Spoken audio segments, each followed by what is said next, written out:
ইরফান ২ বছর আগে কিভাবে জানে মায়রা মিলেনিয়ার হতে চায়। শুদ্ধ বিস্ময়ের দৃষ্টিতে তাকিয়ে ইরফানের প্রস্থান দেখে। ইরফানের কথাটা তার পুরো মাথার উপর দিয়ে গেল।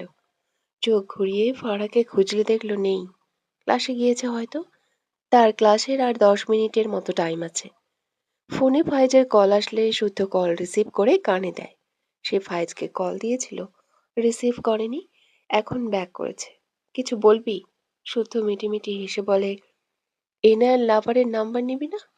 ফাইজ বিরক্ত কণ্ঠে বলে, তুই ওর গলা ধরে বসে থাক যা, শালা বাঁদর। শুদ্ধ মুখটা ছোট করে বলে, দেখ, তোরা সবাই আমাকে এভাবে বাঁদর ডাকতে পারিস না। আমার একটা প্রেস্টিজ বলে কিছু আছে। ফাইজ পাত্তা দিল না। শুদ্ধ হেসে বলে, তুই কি আমার থেকে কিছু শিখেছিস সোনা? আমাকে আমার ফারাকে কেড়ে নেওয়ার ভয় দেখালি কেন? শোন, ভালো হয়ে যা। ভালো হতে পয়সা লাগে না। ফাইজ আসমান থেকে পড়ার মতো করে বলে, বিশ্বাস কর, একটুও মানায় না এসব ডায়লগ তোর মুখে। শুদ্ধ হাসলো। এরপর একটু সিরিয়াস হয়ে বলে, আমি বিজনেস করতে চাই না ফাইজ, জাস্ট এই চাকরি করতে চাই। ফাইজ অবাক হয়ে বলে, মানে? আমি আমার বিজনেসের পাশাপাশি তোর বিজনেসে তোকে অনেক হেল্প করেছি, ভুলে গিয়েছিস? শুদ্ধ হতাশ কণ্ঠে বলে, আমার ভালো লাগে না। আমার বাবা প্রাইমারি স্কুলের মাস্টার ছিল, সেই হিসেবে আরেকটু উপর জায়গায় আমি আছি, এটাই অনেক। ফাইজ গম্ভীর স্বরে বলে, ফাড়া মানাতে পারবে না। তুই এসব কথা বাদ দিয়ে কাজ কর। রাখছি। শুদ্ধ ভ্রু কুঁচকে বলে, আমি করব না বিজনেস। আমার ভালো লাগে না। এত টাকা লাগবে না আমার। ফাইজ বিরক্তি কণ্ঠে বলে, আমার বোনের লাগবে। ভালো লাগে না এটা কেমন কথা? এসব ফালতু চিন্তা বাদ দিয়ে টাইম লস করিস না, কাজ কর যা। শুদ্ধ রেগে বলে, আমি করব না মানে করব না, এটাই ফাইনাল। ফাইজ রেগে বলে, তাহলে আমার বোনকে ভুলে যা, বলেই কল কেটে দেয়। শুদ্ধর চোখে মুখে বিস্ময়। ফাইজের বিহেভে তার খারাপ লাগলো। মানে ফাইজ তাকে কোটিপতি বানিয়ে তার বোনকে তুলে দিতে চায়। কিন্তু সে তো চায় না টাকা। বিরক্ত লাগে কেন যেন। বাবার কথা মনে পড়ল। হালকা হালকা মনে পড়ে শুদ্ধর। তখন তার বয়স ৭ বছর হবে হয়তো। গরমকালে তার বাবা গ্রামের প্রাইমারি স্কুল থেকে বাড়ি ফিরতো বিকাল করে। ঘেমে নিয়ে একাকার হয়ে থাকতো। শুদ্ধ খেলা রেখে দৌড়ে বাবার কাছে আসতো। পানি এগিয়ে দিত, টেবিল ফ্যান চালিয়ে দিত। কারেন্ট না থাকলে হাত পাখা দিয়ে বাতাস করত। তার বাবা স্নেহের হাত বোলাতো তার মাথায়। একদিন হঠাৎই মানুষটা চলে গেল। শুদ্ধর বাবা ডাকটা হারিয়ে গেল। শুদ্ধ আর খেলতে যেত না। খেলার মাঝে বাবাকে দেখে দৌড়ে আসা হবে না যে আর। তার বাবার পরা লুঙ্গিগুলো ছোটবেলায় সে গুছিয়ে রেখেছিল। সবাই বলতো মানুষদের দিয়ে দিতে। শুদ্ধ দেয়নি। বেশি জোর করলে সে কেঁদে কেঁদে বলতো তার বাবার কাপড় সে বড় হয়ে পড়বে। সে সত্যিই পরে। তার বাবার ৩টে লুঙ্গি, ৩টে ফতুয়া ছিল। অনেক বিলাসিতা তো তাদের ছিল না। ৩টে লুঙ্গি, ৩টে ফতুয়া শুদ্ধর আলমারিতে খুব যত্নে তুলে রাখা আছে। মাসে ১ থেকে ২ দিন সে এটা পরে। কথাগুলো ভাবতেই চোখ জোড়া কেন কখন যে ভিজে উঠেছে বুঝতেই পারেনি। গ্রামের বাড়িতেই তার বাবার কবর। তার মাকে এজন্যই এখানে একেবারে আসতে বলতে পারে না। সে নিজেই তো পারবে না। সেই গ্রাম ছেড়ে কি করে আসবে, যেখানে তার বাবা শুয়ে আছে। ফোন পকেটে রেখে ২ হাতে চোখ ডলে স্বাভাবিক করে নিল। এরপর ক্লাসরুমের দিকে এগিয়ে যায়। ক্লাস শেষে শুদ্ধ ইরফানের রুমে আসে।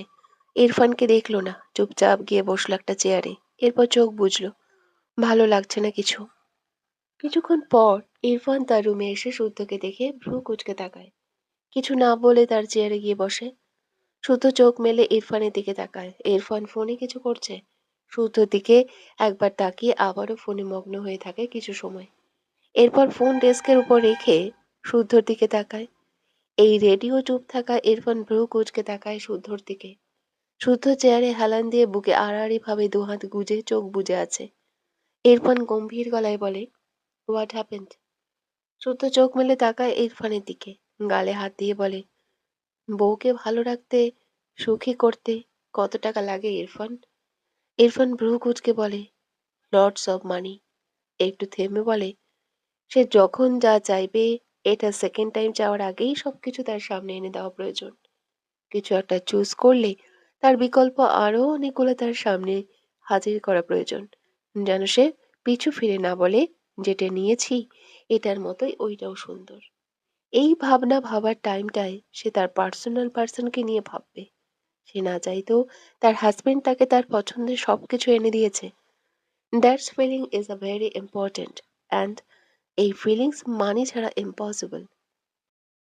সে মাটিতে হাঁটতে হাঁটতে বোর ফিল করলে হাজবেন্ডের আকাশে উড়তে নিয়ে যাওয়ার অ্যাবিলিটি থাকতে হবে। সে আফসোসের শ্বাস ফেলার সময়টায় হাজবেন্ডের দিকে কৃতজ্ঞতার চোখে তাকাবে। This is called happiness. And এই হ্যাপিনেসের জন্য যেটা প্রয়োজন তা হলো মানি।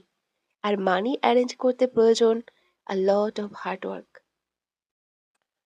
শুদ্ধ বিস্ময় দৃষ্টিতে ইরফানের দিকে চেয়ে আছে। ইরফান ভালোবাসার সংজ্ঞা দিল না। হ্যাঁ, তাই তো। কিন্তু ইরফানের সাথে তার ভাবনা তো মিলল না। একদম না। নিজেকে সামলে বলে, আমি জানি তুই এসব ভালোবাসার সংজ্ঞা বললি। কিন্তু আমার মনে হয় ভালোবাসা শুধু শখ পূরণে নয়, কখনো কখনো শখ বিসর্জনের মাঝেও ভালোবাসা নিহিত থাকে। তুই বললি বউ কিছু পছন্দ করলে তার বিকল্প আরো অনেকগুলো জিনিস সে চাওয়ার আগেই তার সামনে হাজির করতে, কারণ কখনো যেন পিছু ফিরে আফসোস না করে। সেই সময়টায় সে যেন এটা ভাবে, আহা, আমার বরটা এত ভালো কেন, না চাইতেই সবকিছু এনে দেয়। আমি বলছি না হাজবেন্ডের এসবে ভালোবাসা মিশে নেই, অনেক ভালোবাসা মিশে থাকে এখানে।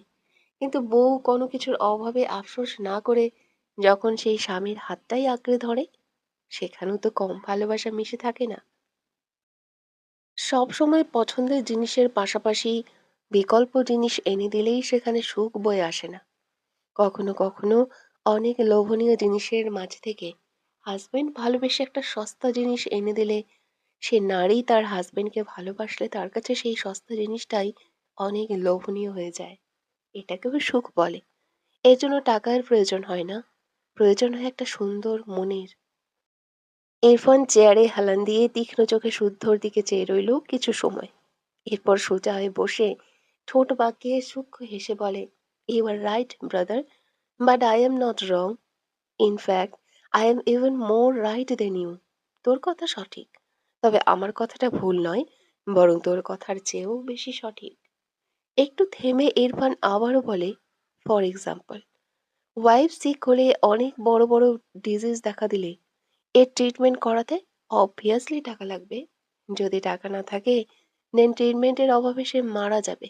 So money is very very important. Suppose wife অনেক সিক হয়ে পড়েছে, তাকে হসপিটাল নিতে হবে, সিচুয়েশন ক্রিটিক্যাল। বাংলাদেশের সবচেয়ে ভালো হসপিটালে নিতে হবে তাকে নেক্সট 1 ঘন্টার মাঝে। সিক ওয়াইফ আর সবচেয়ে ভালো হসপিটালের ডিস্টেন্স মিনিমাম 10 থেকে 12 ঘন্টা। হোয়াট নাও? এখন উপায়? কথাটুকু বলে ইরফান শুদ্ধর দিকে চেয়ে রইল। শুদ্ধ ভ্রু কুঁচকে চেয়ে আছে ইরফানের দিকে। ইরফান আবারও সামান্য ঠোঁট বাঁকিয়ে বলে, ইনস্ট্যান্ট হেলিকপ্টার প্রয়োজন। বিকজ হেলিকপ্টার ছাড়া তাকে বাঁচানো পসিবল না। সেই সস্তা জিনিস নিয়ে সুখী হতে গেলে আগে হেলিকপ্টার দিয়ে তাকে বাঁচাতে হবে। আর এর জন্য প্রয়োজন money. Money is power. It's true. কথাগুলো বলে ইরফান একটু থামে। শুদ্ধর দিকে তীক্ষ্ণ চোখে চেয়ে গম্ভীর গলায় বলে, সামটাইমস মানি ইজ লাভ। শুদ্ধর কাছে উত্তর নেই। ইরফান শুদ্ধর অবস্থা বুঝতে পেরে ঠোঁট বাঁকিয়ে হেসে ফোনে মগ্ন হয়। ইরফান একটু পর আবারও মাথা তুলে শুদ্ধর দিকে তাকায়। কিছু একটা ভেবে বলতে শুরু করে, নো টেনশন, তোর কথাগুলো 100% রাইট। তোর কথাগুলো লাভের বেসিক পার্ট। আমিও মানি এটা। এই টপিকে ডেফিনেশন দিতে গেলে শেষ করা যাবে না। তাই এই চ্যাপ্টার ক্লোজ রাখলাম। যেহেতু টাকার চ্যাপ্টার নিয়ে আস্ক করলি, তাই এটা নিয়ে বললাম। ধরে নিলাম ওয়াইফের কোনো ডিজিজ হয়নি, বাট আমাদের হাতে ওয়ে থাকতে টাকা ইনকাম না করে বসে থাকা উচিত নয়। কারণ তুই টাকা ছাড়া ওয়াইফের অনেক ইচ্ছেই পূরণ করতে পারবি না। দেন তোর নিজের গিল্টি ফিল হবে, তুই কেন বসে বসে টাইম ওয়েস্ট করলি। সেই টাইমটায় টাকা ইনকাম করলে তোর বউকে তুই বেস্টটা এনে দিতে পারতি। তোর বউ সস্তা জিনিস নিয়েই সুখী হবে, ওকে, মেনে নিলাম। বাট একবার হলেও তার লোভনীয় জিনিসের উপর চোখ পড়বেই। ওই জিনিসটা হাতের কাছে পেলে মুখে হাসি ফুটবে। তার মুখে ওই হাসিটুকু ফোটাতে তুই যখন হার্ডওয়ার্ক করবি, সেটাও লাভের পার্ট। এসব বললাম যার টাকা ইনকাম করার সোর্স আছে। তার বসে থাকা বেমানান। But you are different because I am with you. একবার শ্বাস ফেলে ইরফান আবারও বলে, যদি কেউ অনেক ট্রাই করার পরেও টাকা ইনকামে ফেল করে, দেন সেই ওয়াইফ মানিয়ে নিবে। It's call love. It's true. Just like that. Husband ওয়াইফের সব ইচ্ছে পূরণে তার বেস্টটা দিয়ে টাকা ইনকাম করে বউকে কুইন করে রাখবে। It's also called love. I think every হাজব্যান্ডের ইচ্ছা তার বউকে কুইন বানিয়ে রাখা, সেটা সব কিছু দিয়ে, like heartfelt emotion and money. কথাগুলো বলে ইরফান চেয়ারে হেলান দিয়ে চোখ বুজল। লম্বা শ্বাস টেনে বিড়বিড় করে, আমি আমার বার্ডফ্লাওয়ারকে টাকা ও হৃদয়ানুভূতির কুইন বানিয়ে রাখতে চাই। একটু পর আবারও সোজা হয়ে বসে ইরফান। এরপর ফোনে কাউকে কল দিয়ে কথা বলতে থাকে। শুদ্ধ বুঝলো কিনা চুপচাপ শুনলো ইরফানের কথা, কিছু বলল না। চেয়ার থেকে উঠে দাঁড়ালো, একটা চেয়ার নিয়ে ইরফানের পাশে রাখে চেয়ারটি। এরপর সেই চেয়ারে বসে ইরফানের কাঁধে মাথা রেখে চোখ বুজে।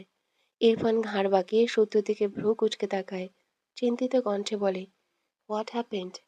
শুদ্ধ নির্জীব গলায় বলে, তোরা সব বড়লোকি মানুষ ভাই, তোদের হিসাব তোদের কাছে রাখ। কিন্তু আমি বিজনেস করব না। আবার আমার ফারাকেও লাগবে, কিন্তু ফাইজ বলেছে বিজনেস না করলে ওর বোনকে নাকি আমাকে দিবে না, ভুলে যেতে বলেছে। ইরফানের চোখে মুখে বিস্ময়, ভ্রু কুঁচকে বলে, তুই বিজনেস করবি না কেন? শুদ্ধ ওভাবেই চোখ বুজে বলে, আমার ভালো লাগে না। ইরফান গম্ভীর গলায় বলে, ওকে ফাইন, করতে হবে না। শুদ্ধ একটু হাসলো। ইরফান কথাটা বলেই সরাসরি ফাইজকে কল করলো। কল রিসিভ হওয়ার সাথে সাথে ইরফান গম্ভীর গলায় বলে, তুই শুদ্ধকে কেন বলেছিস ও যেন ফারাকে ভুলে যায়? ওপাশ থেকে ফাইজের কপালে ভাঁজ পড়ে। সে কিছু বলার আগে ইরফান রাগান্বিত স্বরে বলে, ওর বিজনেস ভালো লাগে না, ও করবে না, সিম্পল। তুই কেন বলবি ফারাকে ভুলে যেতে? তোর কি স্মৃতিশক্তি লোপ পেয়েছে? দেন ওকে ফাইন, আমি মনে করে দিচ্ছি, শুদ্ধর ভাই একদম জলজ্যান্ত বেঁচে আছে, and he will be able to handle everything, understand? একটু থেমে শ্বাস ফেলিয়ে চিবিয়ে চিবিয়ে বলে, তোর কি আমাকে ভিখারি লাগে? তোর বোনের কত চাওয়া পাওয়া আছে, আমি ইরফান নেওয়াজ সব মিটিয়ে দেওয়ার পরও তোর বোন হাবুডুবু খাবে? তুই কোন সাহসে সত্যকে বললি ফারাকে ভুলে যেতে? সত্য চোখ বড় বড় করে চেয়ে আছে ইরফানের দিকে। কোন মাথা পাগলের কাছে তার দুঃখ প্রকাশ করে ফেলেছে? হায় হায়, সব গেল। সত্য দ্রুত চেয়ার থেকে দাঁড়িয়ে ইরফানের কান থেকে ফোন টেনে নিতে চাইলে ইরফান জ্বলন্ত চোখে তাকায় সত্যর দিকে, রাগান্বিত স্বরে বলে, ডোন্ট ডিস্টার্ব মি। সত্য অসহায় কণ্ঠে বলে, ভাইরে থাম, তোর পায়ে ধরি, চুপ যা মেরি বাপ। ইরফান শুদ্ধর কথা শুনল না, বসা থেকে দাঁড়িয়ে যায়। ফাইজ উপাস থেকে কিছু বলারই সুযোগ পাচ্ছে না বেচারা। এতক্ষণ পর একটু সুযোগ পেয়ে বলে, ইরফান তুই আমাকে ভুল বুঝছিস, আমি রেগে বলে ফেলেছিলাম আমার কথাটা। ইরফান ফাইজকে কথাটা শেষ করতেই দিল না, চিৎকার করে বলে, রাগ মাই ফুট, তোর সাহস কি করে হলো ওকে এইসব ফালতু কথা বলার? শুদ্ধ বিড়বিড় করলো, লে হালুয়া, এ রাগ করছে সেটা কিছু না, অন্যের রাগকে বলছে রাগ মাই ফুট। হা। এসব রেখে ইরফানের পেছনে দাঁড়িয়ে জোর খাটিয়ে ইরফানের কান থেকে ফোন সরিয়ে কল কেটে দেয়। ইরফান রেগে বলে, তোর প্রবলেমটা কি বলতো? তুই আমাকে ডিস্টার্ব করছিস কেন? সত্য হঠাৎই ইরফানকে জড়িয়ে ধরলো। ইরফান এক পা পিছিয়ে যায়, রাগ কমেছে বোধহয়। শুদ্ধ শব্দ করে হাসছে। ইরফান ভ্রু কুঁচকে নেয়। শুদ্ধ ইরফানকে ছেড়ে হাসতে হাসতে ইরফানের চেয়ারে বসে পড়ে। ইরফান বিরক্তি চোখে চেয়ে আছে, শুদ্ধর হাসি থামছেই না। ইরফান রেগে বলে, পাগলের মতো হাসছিস কেন, কি প্রবলেম? শুদ্ধ বেশ কিছুক্ষণ পর হাসি থামায়, মুখে মিটিমিটি হাসি। লম্বা করে শ্বাস টেনে বলে, ভাই আমি ভাবতাম তুই শুধু মায়রার জন্যই মাথা খারাপ করা ছেলে, কিন্তু এখন মনে হচ্ছে সামথিং সামথিং। ইরফান ব্রু কুঁচকে বলে, হোয়াট? শুদ্ধ এই ব্যাপারে আর কিছু বলল না, বসা থেকে দাঁড়িয়ে বলে, ভাই যে মন থেকে বলেনি, এটা তো আমি বুঝেছিলামই, তবুও খারাপ লাগাই তোকে বলেছি। ওকে ফাও কথা শোনালি। সর, দেখি ওর কাছে যাই। ইরফান কিছু বলল না, শুদ্ধ ইরফানের রুম থেকে বেরিয়ে যেতে যেতে গিয়েও দরজার কাছে দাঁড়িয়ে পিছু ফিরে তাকালে দেখলো ইরফান চেয়ারে হেলান দিয়ে চোখ বুজে আছে। শুদ্ধ মিটিমিটি হেসে ডাকলো, ইরফান সোনা। ইরফান চেয়ারে হেলান দিয়ে চোখ মেলে তাকায়। শুদ্ধ একটা ফ্লাইং কিস ছুড়ে দেয়। ইরফানের চোখে মুখে বিরক্তি। শুদ্ধ এটা দেখে হেসে বলে, ও মা গো! দূর থেকেও হচ্ছে না। দাঁড়া সোনা, কাছে গিয়ে দিচ্ছি। তবু কান্দিস না সোনা। ইরফান রেগে ডেস্কের ওপর থেকে পেপার ওয়েট নিয়ে শুদ্ধর দিকে ছুঁড়ে মারে। শুদ্ধ দ্রুত ক্যাচ ধরে নেয়। আফসোসের সুরে বলে, মানুষের ভালো করতে নেই। ইরফান রেগে বলে, যাবি তুই? শুদ্ধ ততক্ষণে দরজা আটকে হাওয়া। ঘড়ির কাঁটা জানান দেয় রাত 8:20। মায়েরা মুখ ফুলিয়ে বেডের পর বসে আছে। সে ইরফানের কাছে মিষ্টি চাইলো, কিন্তু লোকটা তাকে মিষ্টি এনে দিল না। ভাবনার মাঝে ইরফান ক্লান্ত শরীর নিয়ে রুমে প্রবেশ করে। মায়েরা দু হাঁটুর উপর কপাল ঠেকিয়ে রেখেছে। দরজা খোলার শব্দ পেয়ে ঘাড় বাঁকিয়ে দেখলো ইরফানকে। দুজনে চোখাচোখি হতেই মায়েরা মুখ ফিরিয়ে বাম দিকে নিল। ইরফান ভ্রু কুঁচকে তাকালো। মায়রার মুখ ফিরিয়ে নেওয়ার ধরন তার পছন্দ হলো না। ইরফান অপর পাশে গিয়ে মায়রার সামনে দাঁড়ায়। মায়রা তার সামনে ইরফানকে দেখে আবারও ডান দিকে ফিরিয়ে নেয়। ইরফান চোখ ছোট ছোট করে তাকায়। এগিয়ে এসে মায়রাকে টেনে সোজা করে বসায়। ভ্রু কুঁচকে বলে, হোয়াট হ্যাপেন্ড? মায়রা অভিমানী চোখে তাকায়। ইরফান মায়রার দিকে চেয়ে চিন্তিত কণ্ঠে বলে, কি প্রবলেম? কথা বলছো না কেন? মায়রা গাল ফুলিয়ে বলে, আপনি মিষ্টি আনলেন না কেন? আমি তো বলেইছি আপনাকে টাকা দিয়ে দিব। তবুও কিপটেমি করছেন কেন? ইরফান মায়রার দিকে চেয়ে রইল। মায়রাও ইরফানের দিকে চেয়ে আছে। ইরফান গম্ভীর গলায় বলে, স্টুপিড, এনেছি মিষ্টি। 10 মিনিটে রেডি হবে। মুহূর্তেই মায়রার চোখে মুখে উৎফুল্লতা খেলে গেল। কিন্তু রেডি হবে হবে কেন? অতঃপর কৌতূহল নিয়ে প্রশ্ন করে, রেডি হব কেন? ইরফান স্বাভাবিক গলায় বলে, তোমার ভাই মিষ্টি খাবে না? মাইরা ইরফানের কথায় অবাক হলো। দ্রুত বলে ওঠে, হ্যাঁ হ্যাঁ, ওর তো মিষ্টি খুব পছন্দ। আপনি এই রাতে আমাদের গ্রামে যাবেন? ইরফান ওয়াশরুমে যেতে যেতে বলে, ইয়া, ফাস্ট করো। মাইরা ভীষণ খুশি হলো। সে দ্রুত বেড থেকে নেমে জলপাই কালারের একটি বোরখা পরে নিল। সেম কালারের হিজাব বেঁধে নিল। আজ হিজাবের নিচে একটা কালো ক্যাপ দিয়েছে, ডান পাশে একটুখানি বেরিয়ে আছে, যেখানে ছোট ছোট সাদা রঙের কয়েকটা স্টোন বসানো। একটু অন্যরকম লাগছে দেখতে। এরকম দুটো ক্যাপ তাকে ইনায়া দিয়েছিল। মায়েরা ছোট থেকে শুধু হিজাবই পরতো। আজকেই ফার্স্ট এই ক্যাপ পরলো। ভালোই লাগছে। এরই মাঝে ইরফান শাওয়ার নিয়ে বেরিয়েছে। মায়রা ইরফানের দিকে হেসে তাকালো। ইরফানও মায়ের দিকে তাকায়, চোখ সরাতে গিয়েও সরালো না। নতুনত্ব কিছু পেয়েছে বোধহয়। মায়রা ইরফানের সামনে দাঁড়িয়ে বলে, আমি আপনার আগে রেডি হয়ে গিয়েছি, আপনি দ্রুত আসুন। ইরফান মায়রার দিকে তাকালো। মেয়েটার চোখে মুখে কি উৎফুল্লতা! বাড়ির কথা বলাতেই এমন। মায়রা ইরফানকে পাশ কেটে যেতে নিলে ইরফান মায়রার হাত টেনে তার সামনে দাঁড় করায়। মায়রার মাথার হিজাবের কোনায় কালো ক্যাপটুকু টেনে বলে, এটা কি? মায়রা দ্রুত তার মাথার ক্যাপ আটকে বলে, আরে কি করছেন, খুলে যাবে তো। ইরফান মায়রার দিকে তাকালো, গম্ভীর গলায় বলে, এটার নাম কি? মায়রা ডান হাত কোমরে রেখে জবাব দেয়, এটার নাম ক্যাপ। হিজাবের নিচে পড়ে, তাহলে সুন্দর লাগে, বুঝলেন? আমি গেলাম, আপনি আসুন। কথাটা বলেই এক প্রকার দৌড়ে বেরিয়ে গেল রুম থেকে। ইরফান বিড়বিড় করলো, গার্লস ক্যাপ, নাইস। মায়েরা নিচে নেমে দেখলো পুরো টেবিল মিষ্টির প্যাকেট বুক হয়ে আছে। এত মিষ্টি এনেছে, হায় আল্লাহ! টেবিলের এক কোনায় শুদ্ধকে আরাম করে মিষ্টি খেতে দেখে ভ্রু কুঁচকে তাকালো। মিষ্টির প্যাকেট নিয়ে বসেছে সে, একটার পর একটা মুখে দিচ্ছে। মায়েরা চোখ বড় বড় হয়ে যায়। এভাবে খাওয়া দেখে তার নিজেরই কেমন গুলিয়ে আসছে। এত মিষ্টি কিভাবে খায়? রুমা নেওয়াজ এগিয়ে এসে বলে, শুদ্ধ আব্বু, আর দিব? শুদ্ধ প্যাকেট থেকে শেষ দুটো মিষ্টি মুখে পুরে চিবিয়ে খেয়ে নিল। এরপর বলে, না মামি, পুরো হাফ কেজি খেয়েছি, আজ আর কিছু খেতে পারবো না। মায়েরা চোখ বড় বড় করে তাকায়। হাফ কেজি একেবারে! শুদ্ধ চেয়ার থেকে উঠে বেসিনে গিয়ে হাত ধুয়ে নেয়। মায়েরাকে তার দিকে এভাবে তাকিয়ে থাকতে দেখে ছোট ছোট চোখ করে বলে, কংগ্রাচুলেশনস মাইরা। মায়েরা হাসতে পারল না।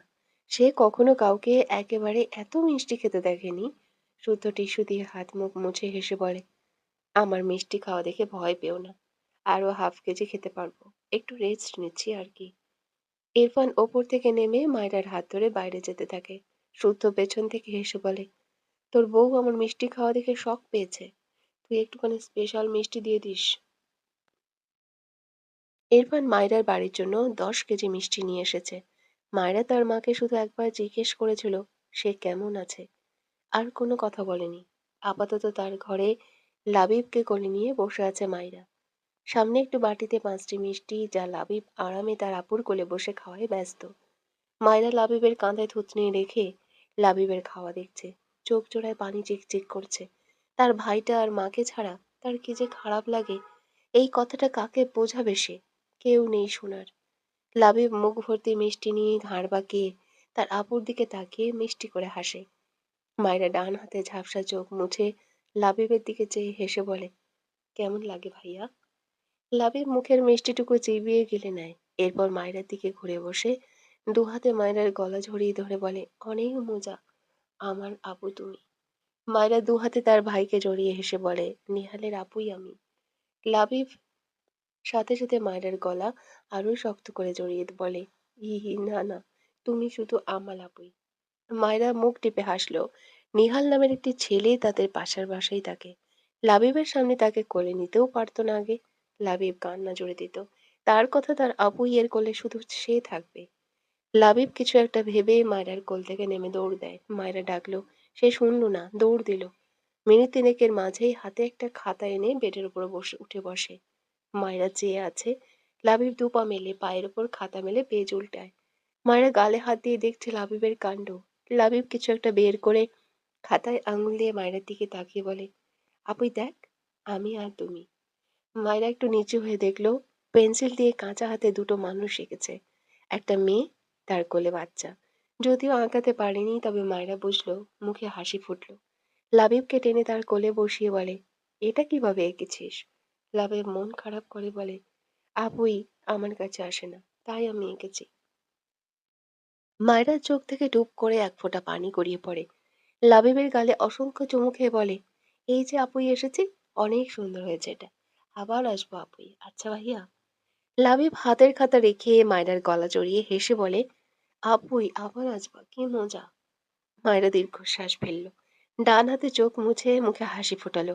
এরপর বাটি থেকে একটা মিষ্টি নিয়ে লাবিবের দিকে তাকিয়ে বলে, ম্যাজিক করে মিষ্টি খাবি না? লাবিব মাথার উপর নিচ করে। মায়রা হেসে তার মুখে অর্ধেক মিষ্টি ঢুকিয়ে নেয়। এরপর লাবিবের মুখের সামনে নেয়। লাবিব হেসে মায়রার মুখে ধরে রাখা মিষ্টির বেরিয়ে থাকা অংশ থেকে কিছু অংশ কামড়ে মুখে দিয়ে দু হাত তালি দেয়, যেন এটাই তার কাছে বেশ মজার খেলা। সেই সময় ইরফান মায়রার ঘরে এসে এই কাণ্ড দেখে বিস্ময় দৃষ্টিতে তাকায়। মায়রা লাবিবের দিকে চেয়ে মুখের মিষ্টিটুকু নিয়ে একবার মুখ নাড়াতেই ইরফান ঝড়ের গতিতে মায়রার কাছে এসে বা হাতে মায়রার গাল চেপে ধরে। মায়রা চোখ বড় বড় করে তাকায়। ইরফানের চোয়াল শক্ত। ডান হাতে দু আঙ্গুল মায়রার মুখের ভেতর দিয়ে মুখ থেকে মিষ্টি বের করে আনে। হাতের টুকু ছুঁড়ে ফেলে মায়ের দিকে চেয়ে দাঁতে দাঁত চেপে বলে, স্টুপিড গার্ল, থাপ্পড় দিয়ে সব দাঁত ফেলবো তোর। মায়েরা বিস্ময় দৃষ্টিতে ইরফানের দিকে চেয়ে আছে। লাবিব পিট পিট করে ইরফানের দিকে চেয়ে ডান হাতের আঙ্গুল উঁচিয়ে বলে, কুচিব দুলা ভাই। ইরফান লাবিবের কথা শুনে ধমকে বলে, শাট আপ। লাবিব ঝাঁকি দিয়ে ওঠে। মায়েরা লাবিবকে কোলে নিতে গেলে ইরফান মায়েরাকে টেনে মায়েরা ঠোঁট চোর আঁকড়ে ধরে। লাবিব চোখ ছোট ছোট করে তাকায়। ছেলেটা বুঝতে পারে না মায়েরা ছটফটায়। ইরফানের গলায় বুকে খামচি দেয়। এই লোকের আক্কেল জ্ঞান নেই। ইরফান তার সময় মতো মায়েরাকে ছাড়লো। মায়েরা কটমট দৃষ্টিতে তাকায় ইরফানের দিকে। ইরফান ভাবলে সে। মায়েরা ছোটখাটো বেডের উপর বসে বিরক্তি কণ্ঠে বলে, এত গরম কেন এখানে? ফার্স্ট রেডি হও, এক্ষুনি বেরোবো। তখনই লাবিব ইরফানের কাছে বসে মাথা উঁচু করে বলে, তুমি আপুকে তুমি খেয়েছো? ইরফান চোখ ছোট ছোট করে তাকায় লাবিবের দিকে। এতটুকু বাচ্চা, অথচ মনে হচ্ছে চিরুনি অভিযান চালাতে প্রশ্ন করেছে। লাবিবের কথায় মায়েরা বিব্রত বোধ করে। বেড থেকে নেমে ইরফানের দিকে চেয়ে রেগে বলে, আপনি একটা অসভ্য দাদা। ইরফান তীক্ষ্ণ চোখে চেয়ে গম্ভীর গলায় বলে, ইউ আর রং। মারা ইরফানের কথা শুনলই না। ধূপধাপ পা ফেলে ঘরের বাইরে বেরিয়ে গেল। ইরফান বিড়বিড় করলো, স্টুপিড গার্ল। এরপর লাবিবের দিকে তাকিয়ে গম্ভীর গলায় বলে, ইউ আর এ স্টুপিড বয়।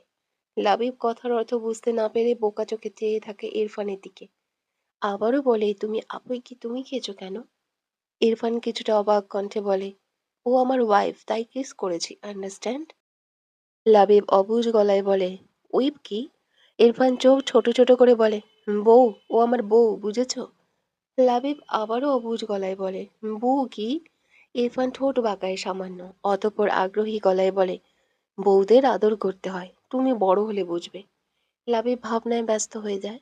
কি বিড়বিড় করে বলে, বউদের আদর করতে হয়? মায়েরা ঘর থেকে বাইরে বেরিয়ে তার মায়ের সামনে পড়ে। ভদ্রমহিলা কেমন মায়া মায়া চোখে মায়ের দিকে চেয়ে আছে। মায়েরা ঝাপসা চোখ জোড়া নামিয়ে নিল। মায়ের মা এগিয়ে এসে বলেন, এত অভিমান কোথায় পেয়েছিস মা? আমি না হয় পেটে ধরিনি তোকে, কিন্তু বড় তো আমিই করলাম। আমার একটা গুণ রপ্ত করতে পারিসনি। মায়েরা মুখ চোখ তুলে তাকায় মার দিকে। মায়েরা মায়ের বাড়ি থাকতে চাইলে ইরফান গম্ভীর গলায় বলে, ওকে থাকছি, বাট নেক্সট ডে অনেক ভোরে রওনা হব। আন্ডারস্ট্যান্ড? মায়েরা মাথা নেড়ে সম্মতি দিল, সাথে খুশিও হলো বেশ। রাত বাজে প্রায় 2টো। ইরফান বিরক্তি চোখে বেডের দিকে চেয়ে আছে। মায়েরা আর লাবিব একে অপরকে জড়িয়ে ঘুমিয়ে আছে। ইরফানের জন্য লাবিবের অপর পাশে জায়গা রেখেছে মায়েরা। ইরফান বিরক্ত। এরই মধ্যে আবার এখানে এসি নেই, ফ্যানের বাতাস গায়ে লাগছে না, ঘেমে নেই একাকার। তার উপর তার বউকে আরেকজন নিয়ে আরামে ঘুমাচ্ছে। ইরফান বিরক্তি চোখে দুই ভাই বোনের দিকে চেয়ে আছে। বিরক্তির নিঃশ্বাস ফেলে শাওয়ার নেওয়ার ডিসিশন নিল, কিন্তু ওয়াশরুম তো খুঁজেই পাচ্ছে না। কোথায় এটা?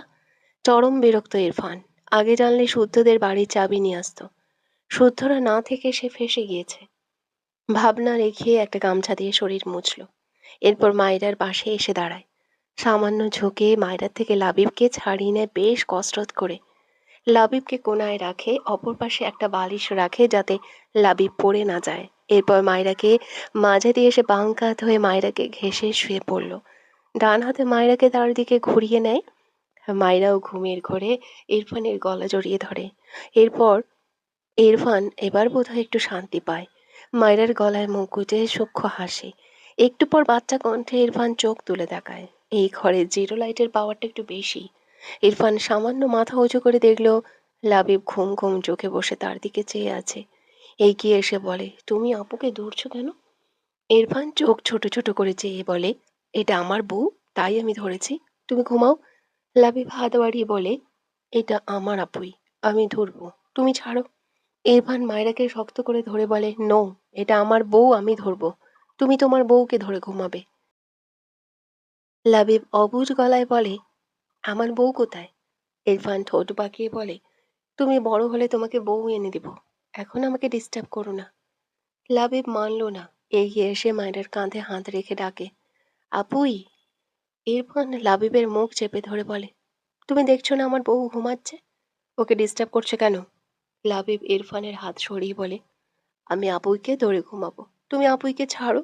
ইরফান মায়রার গালের সাথে গাল লাগিয়ে বলে, নো। লাবিব আরেকটু এগিয়ে এসে ইরফানের চুল টেনে ধরে দু হাতে। ইরফান বিস্ময় দৃষ্টিতে তাকায় লাবিবের দিকে। ডান হাতে তার চুল থেকে লাবিবের হাত ছাড়িয়ে রেগে বলে, স্টুপিড বয়, কি করছো? লাবিবও রাগি রাগি ভাব নিয়ে বলে, তুমি টুপিড বয়। ইরফান চোখ ছোট ছোট করে তাকালো। কি সাংঘাতিক ছেলে। ইরফান কিছু না বলে মায়রাকে আরেকটু টেনে মায়রার গলায় মুখ গুজে রইল। লাবিবের এসব পছন্দ হলো না। তার আপুইকে তার থেকে কত দূরে সরিয়ে নিয়ে গেল। লাবিব আরেকটু এগিয়ে এসে মায়রার বাহুতে হাত দিয়ে ঝাঁকায় আর ডাকে, আপুই। ইরফান মায়রার গালের সাথে তার গাল ঠেকিয়ে লাবিবের দিকে তাকালো। এরপর লাবিবের হাত ধরে বলে, তোমাকে চকলেট দেবো, বুঝেছো? এখন ঘুমাও। লাবিব কাঁদো কাঁদো মুখ করে বলে, আমি চকলেট খাবো না, আমি আপুর সাথে ঘুমাবো। ইরফান বুঝলো এটা সাংঘাতিক বোন ভক্ত ছেলে। একে বোনের বদলে অন্য কিছু দিয়ে ভোলানো যাবে না। অতঃপর ডান হাতে মায়রার গা ঘেঁষে লাবিবকে শুয়ে দিয়ে লাবিবের হাত মায়রার হাতের উপর ঠেকিয়ে রেখে বলে, এখন ঘুমাও। লাবিব পিট পিট করে বলে, আবুইকে দেখতে পাই না, আবুইকে এদিকে করে দাও। ইরফান এবার রেগে গেল। এই বাচ্চার চাওয়ার শেষ নেই তো। বিরক্তি কণ্ঠে বলে, নো, ও এদিক ফিরেই থাকবে। লাবিব এবার কেঁদে দেয় শব্দ করে। ইরফান থতমত খেয়ে তাকায়। লাবিবের কান্নায় মাইরা জেগে যায়। শক্ত বাঁধন থেকে নড়াচড়া করতে চাইলে পারল না। ইরফান বাঁ হাতে মায়রাকে চেপে ধরে ডান হাতে লাবিবকে চুপ করতে বলছে। লাবিব থামছে না। মায়রা পিট পিট করে চোখ মেলে দু হাতে ইরফানকে ঠেলে। ইরফান মায়রার দিকে তাকিয়ে বলে, হোয়াট হ্যাপেন্ড? মায়রা ঘুম জড়ানো কণ্ঠে রেগে বলে, ছাড়ুন আমায়, দেখছেন না আমার ভাই কাঁদছে। ইরফান বিরক্ত হয়ে মায়রাকে ছেড়ে দিল। মায়রা ছাড়া পেয়ে উল্টো ঘুরে লাবিবের দিকে যায়। লাবিব তার বোনকে পেয়ে খুশি হয়, কান্না থেমে যায়। মায়রা লাবিবকে জড়িয়ে নিল নিজের সাথে। এরপর ডান হাতে লাবিবের মাথায় হাত বুলিয়ে বলে, ঘুমা ভাইয়া। লাবিব মায়রার বুকে মাথা রেখে চোখ বুজে নেয়। কতদিন পর তার আপুকে পেয়েছে, আর ওই লোকটা তার আপুকে দিচ্ছিল না। লাবিব একা একা বিড়বিড় করলো, খুঁজে দুলাভাই। ইরফান মায়রার পাশে উঠে বসল। লাবিবকে চুপ হতে দেখে গম্ভীর গলায় বলে, থেমেছে কান্না? এখন ওকে ছেড়ে দাও। মায়রা ইরফানের কথা শুনে উল্টো ফিরে তাকায়, ঘুম ঘুম চোখে তাকিয়ে বিরক্ত হয়ে বলে, আপনার প্রবলেম কি? দেখছেন না আমি আমার ভাইকে নিয়ে ঘুমাচ্ছি? আপনিই তো ওকে কাঁদিয়েছেন, তাই না? অসভ্য লোক একটা। একদম আমাদের ডিস্টার্ব করবেন না বলে দিচ্ছি। কথাটা বলে লাবিবকে জড়িয়ে চোখ বুজল মায়রা। ইরফান চোয়াল শক্ত করে দু ভাই বোনের দিকে চেয়ে রইল কিছু সময়। কিছু বলতে গিয়েও থেমে গেল। ইচ্ছে করলো দুটোকে একসাথে থাপ্পড় দিয়ে সব দাঁত ফেলতে। বেড থেকে নেমে দাঁড়ালো। একটু পর লাবিবের দিকে চেয়ে দাঁত কিরমির করে বিড়বিড় করে, ডিসকাস্টিং শালা। এরপর আবারও কিছুক্ষণ চুপচাপ দাঁড়িয়ে দুই ভাই বোনকে দেখে। এরপর মায়রার পাশে এসে শুয়ে পড়ে। মুখটা মায়রার গালের উপর নিয়ে গিয়ে মায়রার ডান গালে দাঁত বসিয়ে দেয়। মায়রা মৃদু আর্তনাদ করে ওঠে। কাঁচা ঘুমটা ভেঙে গেল। মাত্র চোখে ঘুম এসে ধরা দিয়েছিল। পিট পিট করে চোখ মেলে এদিক ফিরতেই নিলে ইরফান মায়রার গাল থেকে মুখ সরিয়ে নেয়। মায়রা ঘাড় ঘুরিয়ে ইরফানের দিকে চেয়ে রেগে কিছু বলতে চায়, তার আগেই ইরফান মায়রার ঠোঁট জোড় আঁকড়ে ধরে। বেশ অনেক সময় পেরিয়ে যাওয়ার পরই মায়রা ছাড়া না পেয়ে ছটফটায়, ইরফানকে ঠেলে। ইরফান মায়রাকে ছেড়ে মাথা উঁচু করে মায়রার দিকে তাকায়। মায়রার চোখ বন্ধ। ইরফান মায়রার গলায় মুখ গুজে চোখ বুজে গম্ভীর গলায় বলে, ডোন্ট ডিস্টার্ব মি। মায়রা চিত হয়ে শুয়ে আছে। লাবিব ঘুমিয়েছে, তার সাথেই লেপ্টে আছে। ইরফানও তাকে চিপকে আছে। মায়রার কাউকেই ধরল না। জিভ দিয়ে ঠোঁট ভিজিয়ে নিয়ে সেও চোখ বুজে নেয়। সকাল সকাল মায়রা আর ইরফান ঘুম থেকে উঠে রওনা হয়েছে ইরফানদের বাড়ির উদ্দেশ্যে। মায়রা থাকার আবদার করেনি। কি হবে আবদার করে? যেখানে থাকতে চায় সেই বাড়ির মালিক তাকে থাকতে দিবে? রাতে দিয়েছিল, এটাই তো অনেক। লাবিব মন খারাপ করছিল, আপুই আসতে দিবে না। মায়রা বলেছে কাঁদলে সে আর যাবে না। বোনের কথায় কান্না চেপে মন খারাপ করে বোনকে বিদায় দিয়েছে। মায়রাও মলিন মুখে মা আর ভাইকে বিদায় দিয়েছে। খুব মন খারাপ মায়রার। বেশ কিছুক্ষণ পর ইরফান একটা বাজারের মতো জায়গায় গাড়ি থামিয়ে মায়রার দিকে তাকিয়ে কিছু বলতে গিয়েও থেমে যায়। মায়রা ঘুমিয়ে গিয়েছে। ইরফান মায়রাকে আর ডাকলো না। গাড়ি স্টার্ট দেয়। শুদ্ধ ফারাকে সাথে নিয়ে ভার্সিটি থেকে সোজা এসেছে একটি শপিং মলে। দুজনে পাশাপাশি হাত ধরে হাঁটছে। ফারা একটু পরপর শুদ্ধর দিকে তাকায়। শুদ্ধ হেসে বলে, তোমার হাজবেন্ড অনেক হ্যান্ডসাম, তাই না পাখি? ফারা মাথা নিচু করে নেয়। শুদ্ধ এক সাইডে দাঁড়িয়ে বলে, তোমার যেটা যেটা ভালো লাগে নিয়ে এসো। ফারা মাথা নেড়ে এগিয়ে যায়। তার ভীষণ সংকোচ লাগছে। এতদিন তো ফাইজের সাথে এসে যা খুশি নিয়ে নিত, কিন্তু শুদ্ধর সাথে এসে যা খুশি নিয়ে নিতে পারবে না। গতকাল যখন শুদ্ধ তার ভাইয়ের সাথে ভার্সিটির প্রাঙ্গণে কথা বলছিল ব্যবসা করবে না, ফারা সেটা শুনেছিল। শুদ্ধর অনেক টাকা ভালো লাগে না। ফারা বুঝেছিল শুদ্ধকে। আগে ভাইয়ের সাথে এসে যেভাবে পটপট যা খুশি নিয়ে নিত পটাপট, এটা তো শুদ্ধর সাথে পারবে না। ফারা তবুও বেশ কয়েকটা জামা দেখে। অনেকগুলোর মাঝেই এই জামাটাই বেশ ভালো লাগলো। বেশ কয়েকবার নেড়েচেড়ে দেখলো। হঠাৎ মনে পড়ল রেঞ্জের কথা। চেক করলে দেখলো রেঞ্জ 25,000 টাকা। ফারাক কারেন্ট শক খাওয়ার মতো হাত সরিয়ে নেয়। তার ভাই অথবা বাবা থাকলে এটা নর্মাল ছিল, বাট এখন তো শুদ্ধ। ফারা শপিং মলটা ভালোভাবে দেখলো। শুদ্ধ ইচ্ছে করেই এত বড় শপিং মল এনেছে, কিন্তু কেন? এখানে কম দামের জিনিস পাওয়াই যায় না। ফারা আগেও এসেছিল এখানে। ফারা ঘুরে এসে দাঁড়ায় শুদ্ধর সামনে, মিনমিন করে বলে, এখানে কিছু ভালো না, আরেকদিন কিনবো। শুদ্ধ চোখ ছোট ছোট করে বলে, তুমি এসব জায়গা থেকে কিনতে এখন ভালো না বলছো কেন ফারহা? আমার কাছে কিন্তু সব খবর আছে। ফারহা কি বলবে বুঝতে পারে না, কথা ঘুরিয়ে বলে, আমি। শুদ্ধ কিছু বলল না। যেই জামাটা ফারা হাতে নিয়েছিল সেটা প্যাক করে দিতে বলে। এরপর জামাটি নিয়ে ফারার হাত ধরে শপিং মল থেকে বেরিয়ে যায়। ফারা মনে মনে অনুতপ্ত হলো। তার এই জামাটায় এতবার হাত দেওয়া উচিত হয়নি। শুদ্ধ ফারার জন্য ফুচকা প্যাকেট করে নিয়েছে। এরপর ফারাকে নিয়ে ফারার বাড়ির সামনে এসে গাড়ি দাঁড় করায়। সন্ধ্যা নেমেছে ধরণীতে। আবছা দিনের আলোয় চারপাশটা ঝাপসা দেখা যায়। শুদ্ধ ফারার দিকে নীরব চোখে তাকিয়ে আছে। ফারা জিভ দিয়ে ঠোঁট ভিজিয়ে শুদ্ধর উদ্দেশ্যে বলে, বাড়িতে আসো। শুদ্ধ গাড়ির ভেতরে লাইট অফ করে দিল। এরপর ফারার দিকে এগিয়ে গিয়ে দুহাতে ফারার মুখটা আগলে নেয়। মৃদু স্বরে বলে, তুমি এত ভালো কেন ফারা পাখি? এত ভালো হতে হবে না। বইয়ের শখ পূরণ করতে এই শুদ্ধই আসার খুব ভালোই পারে। বুঝলে পাখি? ফারা কি বলবে বুঝল না। তবুও জিভ দিয়ে ঠোঁট ভিজে কিছু বলতে চায়। তার আগেই শুদ্ধ ফারার ঠোঁটজোড়া আঁকড়ে ধরে। ফারা স্তব্ধ হয়। সে বুঝতেই পারেনি প্রথমবারের মতো ভালোবাসার মানুষের থেকে এমন স্পর্শ পেয়ে মেয়েটা কেমন নেতিয়ে যায়।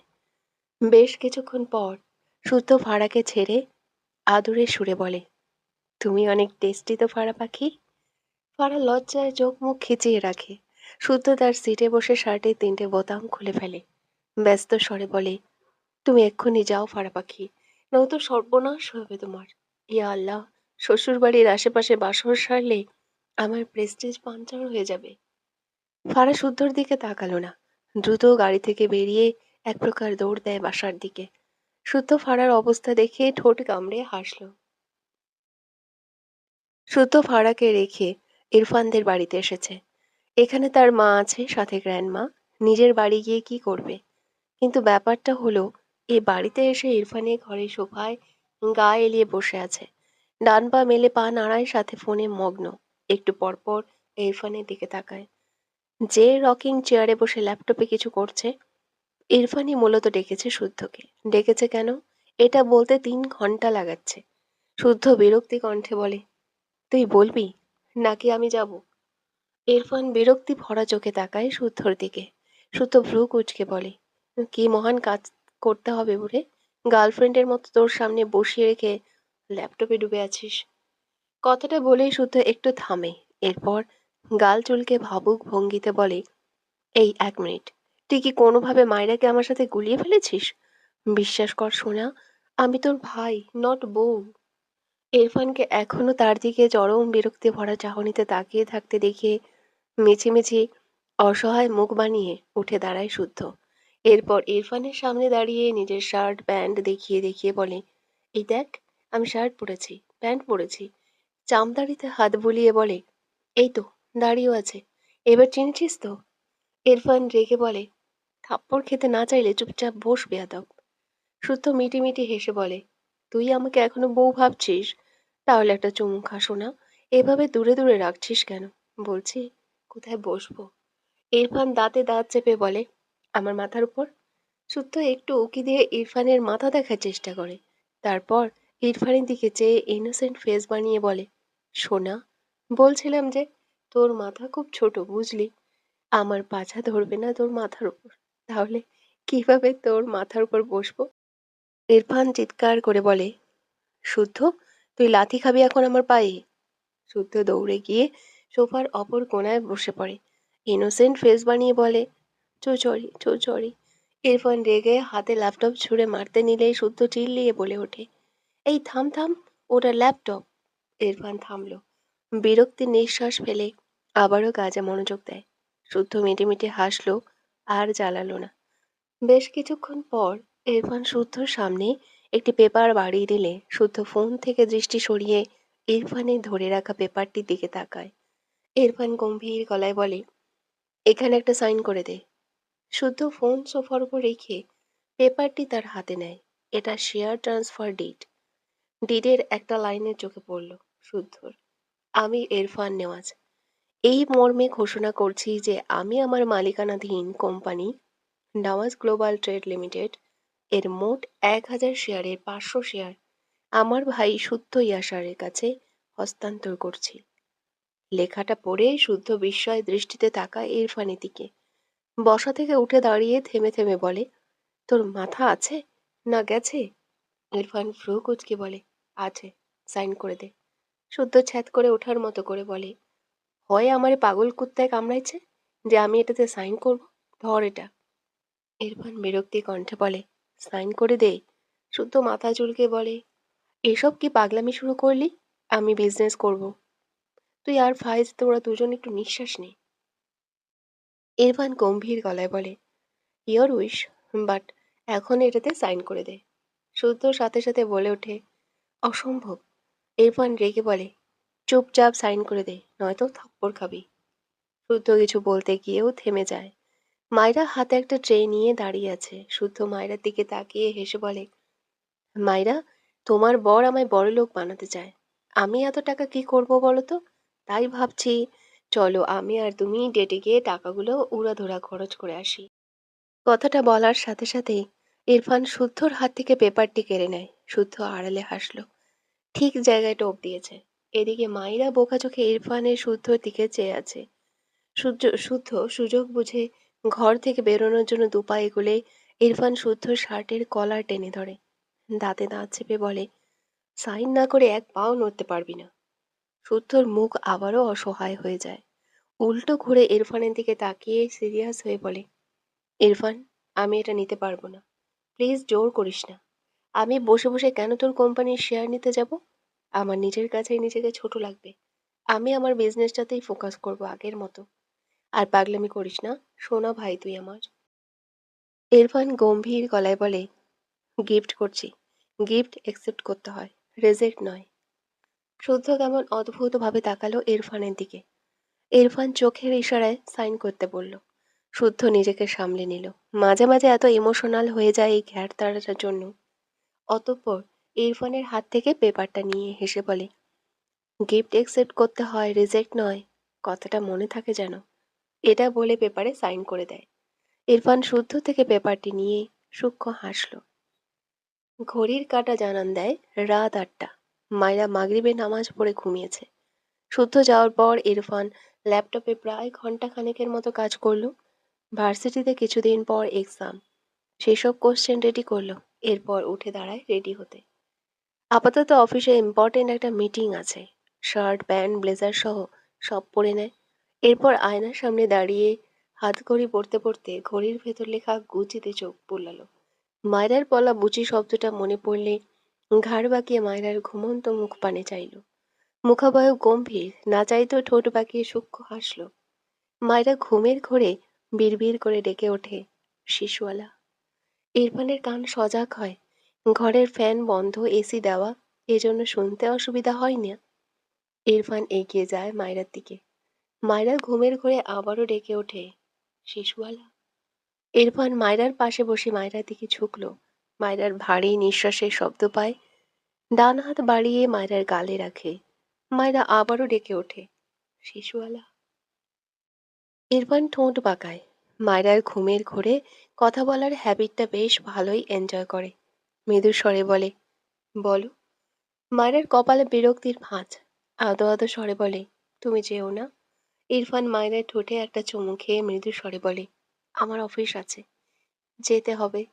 মায়রা ঘুমের ঘোরে এপাশ থেকে ওপাশ ফিরে বিড়বিড় করে, তুমি নিষ্ঠুর শিশুয়ালা। ইরফান তীক্ষ্ণ চোখে মায়রাকে দেখলো। মায়রাকে তার দিকে ফেরালো, ডান হাতে গাল ধরে নাড়ালো। এই মেয়ে ঘুমে কাঁদা। ইরফান বেশ কিছুক্ষণ মায়রার মুখ পানে চেয়ে রইল। এরপর বেড থেকে উঠে দাঁড়ায়। তার অফিসের পিএ কল করে। ওপাশ থেকে কেউ বলে, জি স্যার বলুন। ইরফান ডান হাতে কানে ফোন ধরেছে, বা হাত প্যান্টের পকেটে রাখা। মায়ের দিকে যে গম্ভীর গলায় বলে, রাকিব, আমি অফিসে আসছি না। রাকিব অসহায় কণ্ঠে বলে, স্যার, মিটিংয়ের কি হবে তাহলে? বড় স্যার রেগে যাবে, আমায় বস্তা বস্তা কথা শোনাবে। আপনি মিটিং ক্যান্সেল করবেন না প্লিজ স্যার, প্লিজ। ইরফান ধমকে ওঠে, শাট আপ। রাকিব ঝাঁকি দিয়ে ওঠে, টি শার্ট টেনে বুকে থুতু দেয় দুবার। সে বারবার এক ভুল করে কেন? এক জমের থেকে বাঁচতে আরেক জমের কাছে রিকোয়েস্ট করে।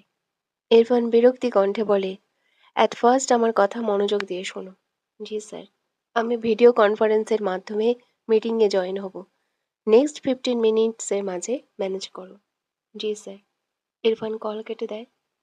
রুমের এক কোনায় রকিং চেয়ারে সোজা হয়ে বসেছে ইরফান মায়রার দিক করে। প্রায় ১.৫ ঘন্টা টানা কথা বলে মিটিং শেষ করে। মায়রার থেকে অনেকটা দূরত্বে বসায় মায়রার ঘুম ভাঙেনি। ইরফান মায়রার দিকে তাকালো। সে একটু পরপর মায়রার দিকে তাকিয়েছিল। মায়রার আপাতত পুরো বেড একবার রাউন্ড দেওয়া শেষ। এখন আপাতত বালিশের উপর পা আর মাথা উল্টো দিকে। ইরফান অবাক হলো না। তীক্ষ্ণ চোখে মায়রার দিকে তাকিয়ে রইল। মায়রা গড়াতে গড়াতে বেডের কোনায় চলে এসেছে। কয়েক সেকেন্ডের মাঝেই মায়রা পড়বে পড়বে ভাব। ভাবনা শেষ হওয়ার আগেই মায়রা বেডের ওপর থেকে পড়তে নেয়। ইরফান কোলের ওপর থেকে ল্যাপটপ ছুঁড়ে এক প্রকার দৌড়ে মেঝেতে হাঁটু মুড়ে বসে মায়রাকে ধরে ফেলে। মায়রাকে মেঝেতে পড়ে যাওয়া থেকে বাঁচাতে পেরে ইরফান স্বস্তির নিঃশ্বাস ফেলল। আর 1 সেকেন্ড লেট হলে এর ঘাড় ভাঙতো আজ নিশ্চিত। ইরফান চোয়াল শক্ত করে তাকায় মায়রার দিকে। ইচ্ছে করলো দুগালে দুটো থাপ্পড় দিয়ে একে ঘুমানোর স্টাইল শেখাতে। ঘুমন্ত মায়রার মুখ পানে যেই দাঁতে দাঁত চেপে বলে, স্টপ ইট গার্ল, বড় হবি না তুই? মায়রা একটু নড়ে চড়ে ইরফানের দু হাতের উপরই আরামে ঘুমায়। ইরফান ফোঁস করে শ্বাস ফেলে। মায়রা জিভ দিয়ে ঠোঁট ভেজায়। বাম দিকে হেলে ইরফানের দিকে সেটে যায়। ইরফান শীতল দৃষ্টিতে তাকায় মায়রার দিকে। মুখ নামিয়ে মায়রার গালে একটা চুমু খায়। এরপর মেঝে থেকে মায়রাকে নিয়ে উঠে দাঁড়ায়। মায়রাকে বেডে শুইয়ে দিয়ে উল্টো ঘুরে তাকায়। মেঝেতে চোখ পড়লে দৃষ্টিতে বিস্ময় ভর করে। ল্যাপটপ দুভাগ হয়ে পড়ে আছে। এগিয়ে গিয়ে খণ্ড দুটো তুলে অসহায় দৃষ্টিতে তাকায়। এটা কখন ছুড়ল? এখানে অফিসের কত ইম্পর্টেন্ট ডকুমেন্টস আছে। ঘাড় বাঁকিয়ে একবার মায়রার দিকে তাকালো। হতাশার শ্বাস ফেললো সমানে। এমন বউ থাকলে এইসব বোধহয় নর্মাল। দরজায় কেউ নক করলে ইরফান দরজা খুলে তার বাবাকে দেখল। তারিক নেওয়াজ গম্ভীর স্বরে বলে, তুমি কি নতুন বউ হয়েছ? অফিস যাওনি কেন? ইরফান বিরক্তি কণ্ঠে বলে, মাই উইশ বাবা, তোমার কি প্রবলেম? আমি সব ম্যানেজ করে নিয়েছি। তারেক নেওয়াজ রেগে বলে, আমার কি প্রবলেম মানে? ছোটবেলায় স্কুলে যাওয়ার মতো তোমাকে ঠেলতে হবে আমার? ঘরে শুয়ে মিটিং করলে তারা তোমার সাথে ডিল করবে? ইরফান সাথে সাথে দৃঢ় কণ্ঠে বলে ওঠে, অফকোর্স। তারেক নেওয়াজ কথা খুঁজে পেলেন না। ইরফান ঠিকই বলেছে করবে, কিন্তু সে কথা দিয়েছিল তার ছেলে সশরীরে সেখানে উপস্থিত থাকবে। কিন্তু তার ছেলে তো এখন একখান তেড়া, কার কথা শুনবে? তারেক নেওয়াজ কিছুটা গলা উঁচু করে বলে, তুমি আমার কথাটা রাখবে না? আমি ইরফান মাঝখান থেকে বলে ওঠে, বাবা তুমি যাও। কোথায় যাব? তোমার বউয়ের কাছে। তারেক নেওয়াজ বিস্ময় দৃষ্টিতে তাকায় ইরফানের দিকে। কোনো রকমে বলে, মানে? ইরফান ভ্রু কুঁচকে বলে, আমার বউ ঘুমাচ্ছে, তুমি তোমার বউকে গিয়ে ডিস্টার্ব করো প্লিজ। তারেক নেওয়াজ বাঁ খাড়া হয়ে চেয়ে রইল ইরফানের দিকে। তার বাড়িতে একটা বোমা বিস্ফোরণ হলেও সে বিশ্বাস করে নিত তার শত্রু মঙ্গল গ্রহ থেকে সৃষ্টি হয়ে তাদের উপর হামলা চালিয়েছে। কিন্তু এটা তার ছেলে, সেটা কি করে বিশ্বাস করবে? ঘোরের মাঝেই তারেক নেওয়াজ তার ঘরের দিকে এগিয়ে গেল। ইরফান দরজা আটকে ড্রেস চেঞ্জ করে একটা প্যান্ট আর পাতলা টি শার্ট পরে নেয়। এরপর মায়রার পাশে শুয়ে মায়রাকে জড়িয়ে নেয় নিজের সাথে। মায়রার ঘুমন্ত মুখ ফানে চেয়ে থাকে বেশ কিছুক্ষণ। এরপর হঠাৎই সুরেলা কণ্ঠে গেয়ে ওঠে, এই তো কদিন আগেই ছিলে তুমি অচেনা, আজকে চোখের আড়াল হলেও ভালো লাগে না। ও আজ আমার চোখে একই নেশা লাগে, আজ আমার চোখে একই নেশা লাগে, করলে আমায় তুমি কত না রঙিন। বসে বসে ভাবি আমি সারাদিন, কি করে মেটাবো তোমার এই ঋণ। 3টি ক্লাস শেষে মায়রার একটি গল্পের বই হাতে করে মিলার হাত ধরে ক্লাসরুম থেকে বাইরে বেরিয়ে আসে। আবার 30 মিনিট পর ক্লাস আছে। মায়রা রুম থেকে বেরিয়ে মিলার হাত ধরে দৌড় দেয়। মিলা মায়রাকে টেনে বলে, আরে আস্তে আস্তে মায়রা, পড়ে যাব। মায়রা হেসে বলে, তাহলে পড়ে যা, তোর জামাই পক্ষীরাজ হয়ে এসে তোকে পড়ে যাওয়া থেকে বাঁচাবে। মিলা মুখ বাঁকিয়ে বলে, আমার পক্ষীরাজ আছে নাকি? তোর পক্ষীরাজ আছে। মাইরা আর মিলা কলেজ মাঠের একটা ফাঁকা জায়গায় দাঁড়িয়ে হাঁপায়। জোরে জোরে শ্বাস ফেলে দুই বান্ধবী। মাইরা একটু পর ভ্রু কুঁচকে বলে ওঠে, কে আমার পক্ষীরাজ? মিলা দুহাত কোমরে রেখে বলে, তোমার শিশুওয়ালা কে গো ময়না? ওটা গরু নাকি ছাগল? মাইরা মিলার মাথায় একটা চাটি মেরে বলে, তুই ওনাকে গরু ছাগল বলছিস কেন? থাপ্পড় দিয়ে সব দাঁত। এই থুক। ইস, এটা আমার ডায়লগ নয়। মিলা হাসতে হাসতে মায়ের গায়ের উপর ঢলে পড়ে। কোনো রকমে বলে, তোর তো ছোঁয়াচে রোগ হয়ে গেল রে মাইরা, তোর বর থেকে ছোঁয়াচে রোগটা এসেছে তাই না রে? মায়েরা ইনোসেন্ট ফেস বানিয়ে তাকিয়ে থাকে। ইস, সারাদিন কানের কাছে এটা শুনলে মুখ দিয়ে তো অটোমেটিক বেরোবেই, তার কি দোষ? মেলা মায়রার হাত ধরে মাঠের একদম ফাঁকা জায়গায় গিয়ে ঘাসের উপর বসলো। মায়রাও ঘাসের মাঝে লেপ্টে বসলো। পায়ের কেটস খুলে রাখলো দুই বান্ধবী। এরপর মায়রা গল্পের বইটি মেলে তাতে মনোযোগ দেয়। মিলি মায়েরা দুহাত ধরে বলে, মায়েরা, একটা কথা বলবো? মায়েরা বই থেকে দৃষ্টি উঠিয়ে মিলার দিকে তাকিয়ে চোখ ছোট ছোট করে বলে, অনুমতি নিচ্ছিস কেন? বলে ফেল। মিলা কৌতূহলী চোখে চেয়ে বলে, তোর বর আর তোর সম্পর্ক কেমন? যেন আমার কাছে অস্বাভাবিক লাগে। আমি ফ্রেন্ড হিসেবেই বলছি, কিছু মনে করিস না। মায়েরা মিলার দিকে তাকিয়ে রইল কিছুক্ষণ। এই মেয়েটা তার খুব আপন। অল্প কয়েকদিনের পরিচয় হলেও কত আপন ভাবে তাকে। মায়েরাও তার ব্যাপারে টুকটাক কথা এসে মিলাকে বলে। মায়েরা মৃদু হেসে বলে, তুই অনেক ভাগ্যবতী মিলা। মিলা অবাক হয়, বিস্ময় কণ্ঠে বলে, আমি ভাগ্যবতী নাকি তুই ভাগ্যবতী? মায়েরা মিলার গালে ডান হাত দিয়ে বলে, তোকে যে ভালোবাসবে সে সত্যিকারের ভালোবাসবে। আর ভালোবেসে কি নাম দেবে জানিস? মায়েরা নিজেকে সামলে নিতে চায়, মাথা নিচু করে নেয়। বেশ অনেকক্ষণ চুপ থাকলো, ঘন্টা বাজলো, সবাই ক্লাসের দিকে অগ্রসর হলো। তবে মায়েরা উঠল না, না তো উঠল মিলা। মায়েরার মাথা নিচু, মিলার দৃষ্টি মায়েরার পানে, মেয়েটার চোখে মুখে অসহায়ত্ব। মায়েরা হঠাৎই ভাঙা গলায় বলে, যে মা আমাকে পেটে ধরেছিল সে কখনো সুখ পায়নি জানিস মিলা। কারণ শুনবি, তার গায়ের রং ছিল শ্যামলা। আমার আসল বাবা তাকে মানত না, পছন্দ করতো না। আমার দাদি খুব ভালো মানুষ ছিল, সে আমার মাকে নিজের ছেলের থেকে আগলে রাখতো। হায় রে পুরুষ মানুষ! মায়ের গায়ের রং তার চেয়ে চাপা ছিল বলে মাকে মেনে নেয়নি, অথচ আমি হেঁটে হেঁটে মায়ের পেটে চলে এসেছিলাম।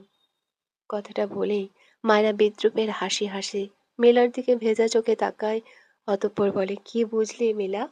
মিলা অদ্ভুত চোখে চেয়ে আছে মায়েরার দিকে। মায়েরা ম্লান হেসে বলে, সেই মাকে কখনো দেখিনি, কিন্তু আমাকে পেটে রেখেছিল কথাটা ভাবলেই কেমন যেন লাগে। মায়ের স্পর্শটাই তো পাইনি। কেন যেন কষ্ট হয় সেই না দেখা মায়ের জন্য। সে আমাকে পেটে নিয়ে স্বামীর লাথি খেয়েছে পেটে, তার দোষ ছিল। গায়ের রং সাদা নয় কেন? ওহ! সেই বাবা আবার আমায় খুব ভালোবাসতো। কারণ আমার চামড়া সাদা, একদম তার মতো। মায়ের মতো হলে হয়তো সে নিজেই আমাকে ডাস্টবিনে ফেলে আসতো। মায়েরার চোখ থেকে আক্ষেপের অশ্রু গড়িয়ে পড়ে। একটু থেমে আবারও বলে, আমার সৎমাটা খুব ভালো। ভাগ্য করে এমন সৎমা পাওয়া যায়। কিন্তু আমার বাবা আমার সৎমাকে কেন বিয়ে করেছিল জানিস? বউ ছাড়া পুরুষ মানুষের রাত যায় না বোধহয়। তাই আবার বিয়ে করলো। এবার বিয়ে করার সময় সেই আগের ভুল করেনি। একদম সাদা চামড়ার মেয়েকে বিয়ে করে আনলো। আমার মা মারা যাওয়ার কয়েক মাসের মধ্যেই বিয়ে করলো। অজুহাত হিসেবে দিল দুধের বাচ্চার মা প্রয়োজন। আমি একটা কথা ভাবি, আমার গর্ভধারিণী মা যদি মারা না গিয়ে বেঁচে থাকতো কোনোভাবে, এরপর হঠাৎ একদিন এসে দেখতো সে দুদিন নেই, তাই তার স্বামী মনের মতো একটা ফর্সা মেয়েকে বিয়ে করে এনেছে, তাহলে আমার মায়ের মনের অবস্থাটা কি হতো? মায়েরা কথাটা বলেই আকাশ পানে তাকায়। নীল আকাশে সাদা মেঘের ভেলা ভেসে যায়। মায়েরার ইচ্ছে করে মেঘের কোলে বসে ভেসে যেতে। মলিন হেসে বিড়বিড় করে, মেঘমালা, তুমি যদি আমায় আমার গর্ভধারিণী মায়ের বুকে নিয়ে যেতে পারতে, তবে আমি তোমার কোলে উঠে যেতাম। কত ভালো হতো! ইস, সত্যি যদি এমন হতো। দৃষ্টি জোড়ায় অসহায়, চোখের কোণ ঘেঁষে অশ্রু গড়ায়। মায়েরা চোখ জোড়া নামিয়ে এরপর আবারও বলে, আমার সৎমা খুব ভালো। আমার বাবা তো আর তাকে ভালোবেসে বিয়ে করেনি, রূপ দেখে ঘরে এনেছে। আমার দায়িত্ব দিয়েছে তার হাতে। সে আমাকে নিজের মেয়ের মতো করে আগলে রেখেছে। কিন্তু বাবাও বেশি দিন থাকলো না রে, দুনিয়ার মায়া ছেড়ে চলে গেল। আমার মনে হয় আল্লাহ ঠিকই করেছে বাবাকে নিয়ে। আমার সৎ মায়ের আমার বাবার চেয়ে অনেক ভালো স্বামী প্রাপ্য, তাই হয়তো আমার বাবাকে আল্লাহ নিয়ে নিয়েছে। কথাগুলো বলেই আবারও বেশ খানিকক্ষণ চুপ থাকলো মায়েরা। চোখ জোড়া বারবার ঝাপসা হয়, দুহাতে ঝাপসা দৃষ্টি মুছে নেয়। এরপর ভাঙ্গা গলায় বলে, এইসব গল্প আমার দাদির কাছে শুনেছিলাম। আমার দাদি আমার ক্লাস এইটের শেষের দিকে মারা যায়। এরপর আরো একা লাগতো। প্রথম যখন শুনেছিলাম ওটা আমার সৎমা, আসল মা নয়, খুব ভয় লাগতো তাকে। কিন্তু মা আমাকে জড়িয়ে নিয়ে আমার ভয় ভাঙাতো। এরপর সহজ হয়ে মায়ের সাথে থাকতাম সবসময়। তবে আস্তে আস্তে বড় হলে বুঝতে পারলাম তার স্বামী আমায় পছন্দ করে না। না করারই কথা। আমি তো তাদের কেউ না। মায়েরা থামে, লম্বা শ্বাস ফেলে আবারও দুহাতে ঝাপসা চোখ জোড়া মুছে নিয়ে বলে, আমার গল্পের বই খুব ভালো লাগে। কিন্তু কখনো কিনতে পারিনি টাকার জন্য। আমার ফ্রেন্ডদের বোন বা যে কেউ এদের থেকে বই আনতাম। তারপর পড়া শেষে ফেরত দিয়ে দিতাম। তারপর একদিন শিশুওয়ালাকে পেলাম। কিভাবে যেন ভালোবাসলাম, আবার হারিয়েও ফেললাম। আবার ফিরে পেলাম, কিন্তু সে তো আমায় ভালোবাসে না। মাঝে মাঝে ইচ্ছে করে আগুনের মধ্যে গিয়ে বসে এই সাদা চামড়া পুড়িয়ে ফেলি। এরপর যে অল্প কয়েকজন আমায় ভালোবাসবে, ওইটুকু খাঁটি ভালোবাসাগুলো আমি অনুভব করব। এরপর থেমে যায় মাইরা, জড়িয়ে আসে কথা। বেশ কিছুক্ষণ পর কেমন করুণ কণ্ঠে বলে, আমার শিশুওয়ালা আমায় না দেখে কেন ভালোবাসলো না মিলা। আমার ভীষণ কষ্ট হয়। কথাটা বলেই দু হাতের মাঝে মুখ লুকায়। চোখ থেকে নীরব অশ্রু গড়িয়ে পড়ে। ও ভাবেই বিড়বিড় করে, আমায় ভালোবাসার মতো কেউই নেই। গর্ভধারিণী মা নেই, বাবা নেই, সৎ মা থেকেও নেই। শিশুওয়ালা আমার মোহে আটকে আছে। মিলা এগিয়ে এসে মায়রাকে জড়িয়ে ধরল। পিঠে হাত বুলিয়ে বলে, রূপ দেখে মোহে পড়লে তারা যত্নের কথা ভুলে যায় মাইরা। তোর স্বামী তো তোকে যত্ন করে। তুই তোর সেই বাবার সাথে সবাইকে গুলিয়ে ফেলছিস কেন? মায়েরা কিছু বলল না। মিলা বোঝানোর স্বরে বলে, তোদের মাঝে সম্পর্কটা স্বাভাবিক কর। তোর স্বামীর ইচ্ছে পূরণ কর, নয়তো সেই দাদিমার ছেলের কথা মনে আছে? অমন হলে তখন তোর শিশুলা হারিয়ে যাবে। মায়েরা নাক টেনে বলে, হারিয়ে গেলে যাবে? মিলা হেসে বলে, তোর শিশুওয়ালা অন্য কারো হয়ে যাবে। মায়েরা মিলাকে ছেড়ে কণ্ঠে কিছুটা রাগ ঢেলে বলে, শরীর নাপে যারা অন্য নারীতে আসক্ত হয়, ওরা নোংরা হয়, ওরা ভালোবাসতে পারে না। ওদের ভালোবাসা নামক ফালতু জিনিস আমার লাগবে না, সেটা শিশওয়ালা হলেও। মেলা মিটিমিটি হেসে বলে, তুই কতদিন ভার্জিন থাকার ডিসিশন নিলি? মায়েরা বিব্রত বোধ করে। কোনো রকমে উত্তর করে, জানি না। মিলা বোঝানোর স্বরে বলে, তুই বেশি ভাবছিস। তোর দাদি শাশুড়ির কথা ভুলে কেন যাস বারবার? আমি তোর ভালো চাই মাইরা।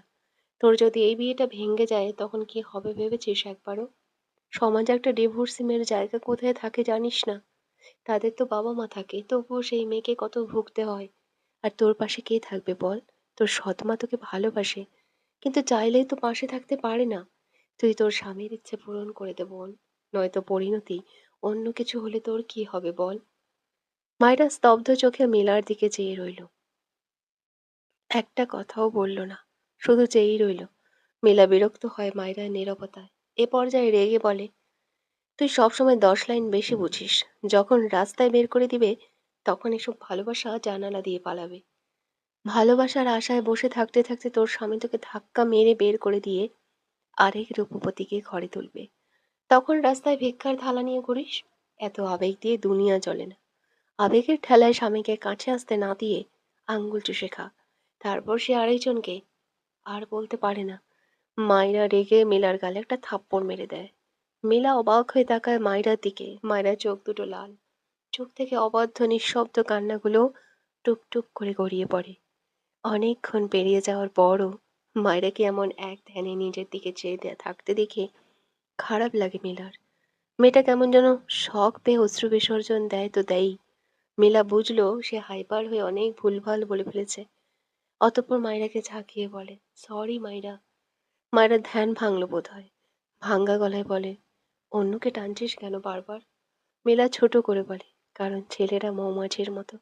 এক ফুলে মধু না পেলে আরেক ফুলের মধুর সন্ধানে চলে যায়। আমার মা সবসময় এটা বলে। মায়েরা ঢোক গিলল। অস্ফুট স্বরে বলে, ও। কথাটা বলেই আনমনা হয়। চোখ থেকে আরো কয়েক ফোঁটা অবদ্ধ অশ্রু পড়ল। বেশ কিছুক্ষণ পর মায়েরা মাথা নিচু করে দুহাতে চোখ মুছে মিলার দিকে চেয়ে হেসে ফেলল। মিলার যে গালে থাপ্পড় দিয়েছে সে গালে একটা চুমু খেয়ে বলল, আমি সরি। মনে রাখিস না মারটা, চাইলে 10টা ফিরতি থাপ্পড় দিয়ে দিস আমাকে।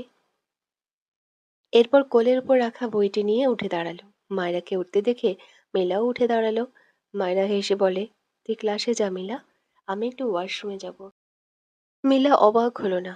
মায়রা তো এমনই, সব সময় কেমন যেন হাসে। সে বুঝেছে মায়রা খুব কষ্ট পেয়েছে। মায়রা উল্টো ঘুরে দুপা এগোলে মিলা বলে ওঠে, তুই কি আমার কথায় মন খারাপ করলি রে মায়রা? আমি তোর ভালোর জন্যই তো বলতে চেয়েছিলাম। সরি। মায়রার পা থেমে যায়। মিলার দিকে ঘুরে দাঁড়িয়ে মৃদু হেসে বলে, না রে, মন খারাপ করব কেন? শুধু বুঝলাম মেয়েরা পুতুল। তাদের মাথার উপর ছায়া নামক সিদ্ধান্ত চাপিয়ে দেওয়ার মেশিনরূপী মানুষ থাকে। এই দেখ, বিয়ের আগে আমার মা নামক ছায়া আমার ইচ্ছের বিরুদ্ধে একজনের সাথে বিয়ে দিয়ে দিল।